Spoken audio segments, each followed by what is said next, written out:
Route 24 ilovamizga kirib olamiz. O'ng qo'lda pastda sozlamalar degan knopkani bosamiz.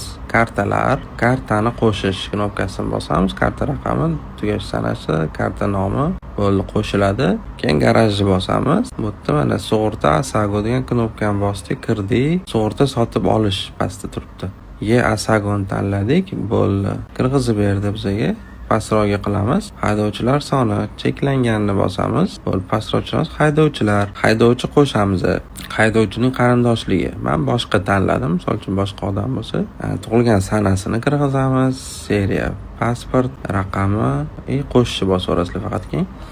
O'zi ikkita bor страховка SQB Insurance bilan, mana ikkinchisi Asia Insurance. Bo'ldi, mana 56 milliy, 40 million sug'urta. Bo'ldi, ariza beruvchini sanasi, seriya pasport kirgizish, ommaviy ofertani bosasiz pastda sug'urtani sotib olish. Endi men sotib olmayman, chunki menda уже bor. Bo'ldi, sug'urtani sotib olishni bosganingizdan keyin уже anaqa karta chiqadi, to'lab yuborasizlar. Bo'ldi, shu bilan